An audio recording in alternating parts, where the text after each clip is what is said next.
Our studio by IAS and also an Indian mountaineer, Mr. Ravindra Kumar. Thank you very much indeed, sir, for joining us, because this is a fascinating bit of, a lot of interest surrounds with the climbing of Everest. And you've scaled Everest twice. This was the second attempt, the second time that you in fact scaled the Everest this time around? Yeah, right. This was my second summit. So tell us, in the last few days, there's been this reports in the media that have surfaced that way too many people are in fact trying to climb Everest. There is this commercialization of expedition of trying to climb the Everest. And if we can in fact get that picture on our screens of this traffic jam that has been witnessed at the summit of Mount Everest. Tell us, when you were there, what was the situation like? See, actually the problem of traffic jam is more on south side. Because as you said rightly, 381 permits were issued. I climbed from north side, there only 172 permits were issued. Right. But then we got only 1 day of attempt. So yes, I had to wait at second step. Like Hillary step on south side, there is on north-south second step.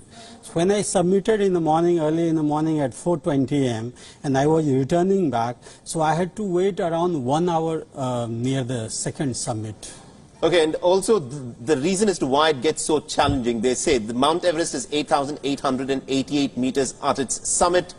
Now, post the altitude of 8,000 meters, the air there is so thin that people can just stay there for a few minutes' time. So talk to us about the challenges of the amount of oxygen cylinders that you'd have to carry, because this has to be lugged up by the climbers. But then again, if you run into a bit of a traffic jam there, then you're stuck counting minutes and breaths that you in fact end up taking.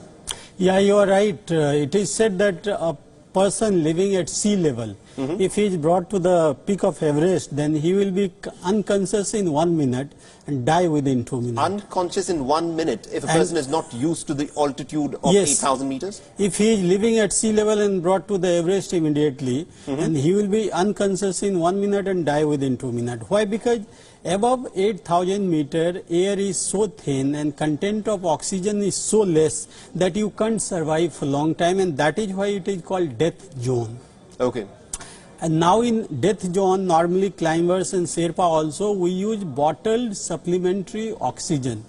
Now, as you talked about the traffic jam and death of people, the depletion of oxygen is exhausted because you are carrying limited number of bottles. Right. And if you are consuming at certain liter per minute, say 2.5 liter per minute, then your bottle will run for around 7 hours. Okay. One bottle.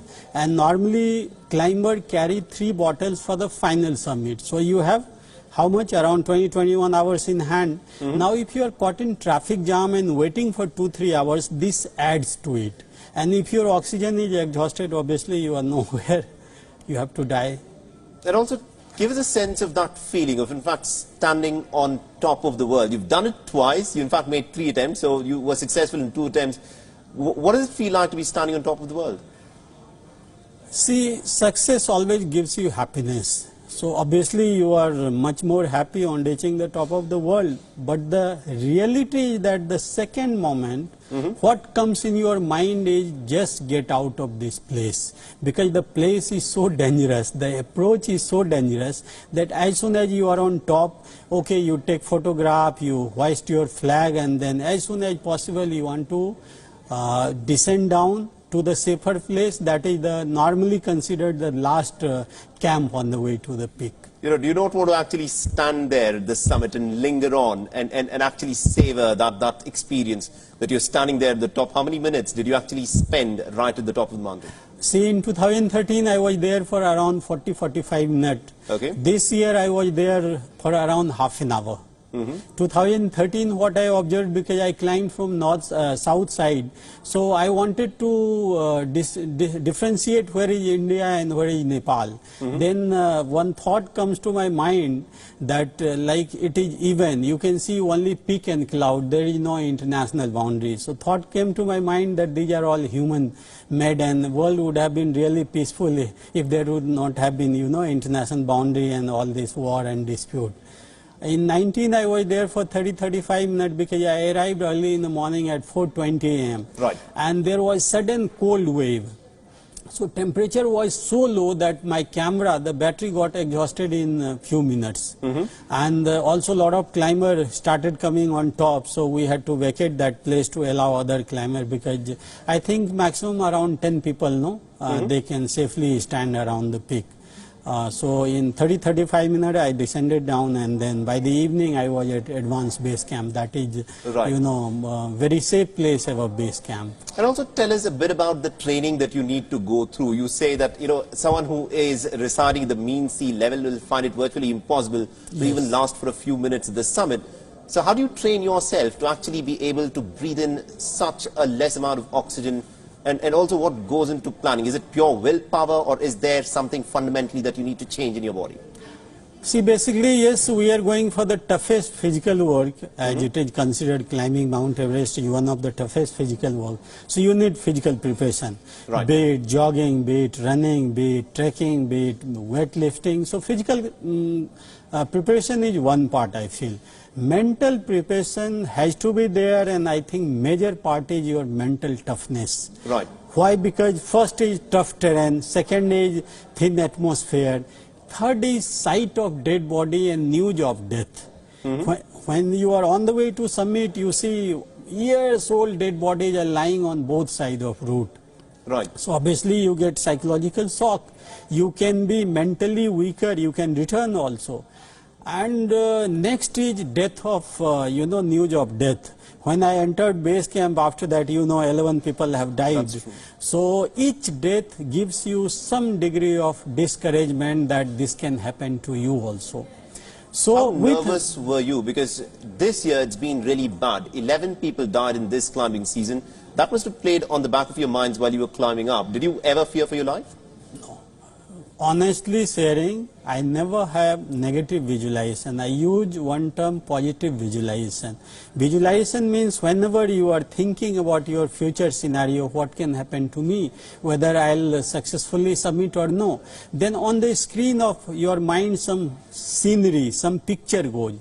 So I always used to visualize that yes, I have done enough preparation, I have done hard work, and moreover I'm going with a good national cause, water crisis, to make people aware and appeal them not to waste water, so that water crisis can be averted and drinking water can be saved for future generation. So I had clean mind, clean heart that I'm going with some good cause.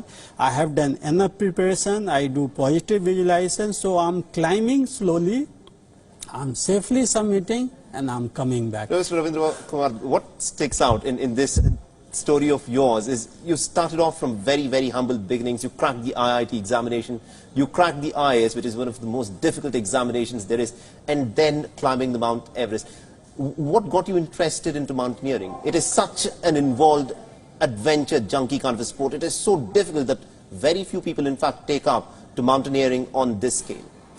See, yes, I'm born and brought up in Gangetic Plain, and then I worked for sea for around 8 to 9 years. I was totally new to mountain when I went to my IAS training academy. So I can say in short that this is gift of my this new service, and plus my cadre. Why? Because when my cadre was allotted, my cadre was Sikkim. That is hilly state. So there I came to know that few years back there was earthquake and mountaineers were called for rescue operation. Absolutely. That gave me an idea that I'm a young energetic person. I must learn skill of climbing mountain. And when I made up my mind to learn this skill, then I thought let us try one peak. And which peak to choose, because I had done IIT and IAS, so I thought let us choose highest peak and try our destiny. So in 2012 I decided to climb Everest, and 13 I was on top.